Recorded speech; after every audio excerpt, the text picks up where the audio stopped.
Assalamualaikum warahmatullahi wabarakatuh. Bismillahirrahmanirrahim. Apakah merokok itu berbahaya atau apakah merokok itu dilarang? Ini jawabannya adalah sebagai berikut. Bismillahirrahmanirrahim.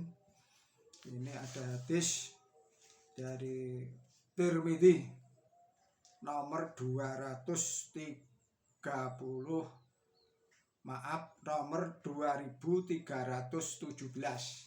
Jadi dalam hadis Tirmidzi nomor 2317 ini disebutkan demikian.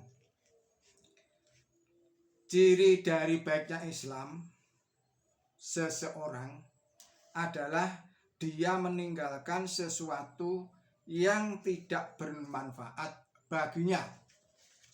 Nah, ini secara luas saya menangkap bahwa ternyata merokok itu meskipun tidak secara implisit dilarang, tidak secara jelas dilarang, namun ada bahaya yang merugikan bagi para perokok itu sendiri yang secara aktif perokok atau bagi orang-orang di sekitarnya yang tidak merokok namun terkena asap rokok. Penjelasan secara ilmiahnya sudah banyak dijelaskan oleh para dokter ahli. Secara syariah sudah banyak dijelaskan juga oleh para ahli agama. Nah, ini saya hanya dari sudut pandang saya bahwa rokok itu harganya cukup mahal. Sekarang ini ambil saja contoh rokok yang medium itu tidak terlalu mahal, artinya tidak premium. Itu harganya kisaran 15.000. Nah, kalau yang mahal berapa? Yang mahal adalah sampai dengan 30.000. Itu per 12 batang. Maka ini pesan Nabi, kalau tidak bermanfaat bagi kamu ya jangan dilakukan. Nah, ini jadi meskipun rokok itu bukan barang mewah, tapi pajaknya luar biasa tinggi terhadap negara. Ini menunjukkan bahwa sebenarnya rokok itu tidaklah terlalu penting untuk dilakukan. Kita ambil contoh sebagai seorang muslim misalnya, kalau kita merokok dengan mengeluarkan uang yang sederhana tadi itu harganya sekitar 15.000, maka 1 bulan itu akan terkumpul uang 450.000, dan itu dalam setahun akan terkumpul sekitar 5 juta lebih.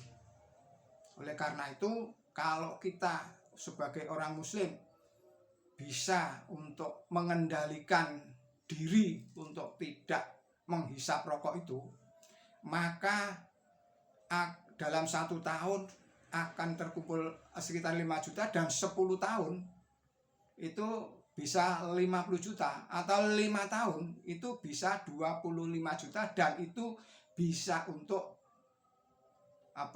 daftar menyempurnakan rukun Islam yang kelima, untuk daftar haji ke Mekah yang setiap kuota itu harus ada simpanan atau setoran uang sebesar 25 juta rupiah.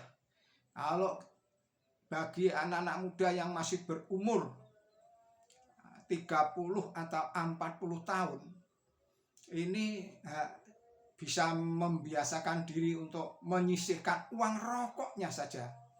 Ini akan bisa melengkapi atau menyempurnakan rukun Islamnya yang kelima itu. Jadi hindarilah, kalau bisa dihindari rokok itu, karena rokok itu termasuk kepentingan yang tidak pokok. Pesan dalam Al-Quran itu kita tidak harus merokok. Jadi itu tidak wajib, boleh tidak merokok. Apa benar tidak merokok itu merugikan? Justru menguntungkan. Coba kita alihkan dari uang rokok kita yang 30% saja, sebesar Rp5.000. Kita tetap merokok yang Rp10.000, artinya satu pak isi 12 batang, kita rokok yang 6 batang saja, itu kita akan dapat menyalurkan uang yang katakan Rp5.000 satu hari. Itu dana yang luar biasa besarnya. Meskipun kita belum bisa mendaftarkan diri sebagai calon jemaah haji mungkin, tetapi kita dapat membantu saudara-saudara kita yang dalam kekurangan, yang dalam kemiskinan. Dan ini yang justru wajib kita lakukan. Jadi sekali lagi saya katakan di sini bahwa merokok itu adalah sebuah pemborosan. Coba perhatikan sekarang ini. Meskipun kegiatan merokok itu dari sisi pertanian dia menghasilkan, para petani menghasilkan uang, dari sisi pekerja pabrik rokok juga mendapatkan pekerjaan. Namun dari informasi yang ada bahwa dari sisi kerugian karena rokok itu, saya pernah mendapat informasi dalam setahun itu tidak kurang dari 560 triliun untuk melindungi rakyat Indonesia dari penyakit-penyakit yang diakibatkan oleh rokok atau asap rokok atau orang-orang yang merokok. Di sisi lain, pemerintah atau negara juga mendapatkan sisi pajak, cukai, pajak lain-lain dari kegiatan rokok merokok ini sebesar sekitar 290 triliun rupiah. Artinya apa? Negara masih mengeluarkan 300 triliun lebih untuk melindungi rakyatnya, masyarakatnya dari bahaya rokok ini. Oleh sebab itu, sekali lagi, mari kita hitung-hitung kembali apakah merokok itu penting sekali, dan itu sebenarnya secara tidak langsung juga membentuk budaya-budaya yang tidak baik. Artinya apa? Artinya sekarang ada istilah uang rokok. Nah, kalau segala macam urusan, segala macam berurusan dengan para penguasa di negara ini menjadi lumrah. Akhirnya ada yang namanya uang rokok. Oleh karena itu, mari kita hindari, kalau bisa, kalau tidak bisa kita kurangi.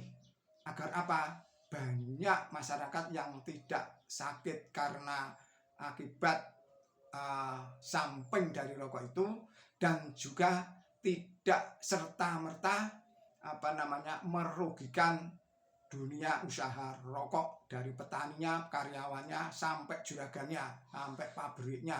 Ternyata yang kaya bukan yang merokok, tetapi yang kaya adalah yang punya pabrik rokok. Demikian informasi dari saya. Billahi taufik wal hidayah. Wassalamualaikum warahmatullahi wabarakatuh.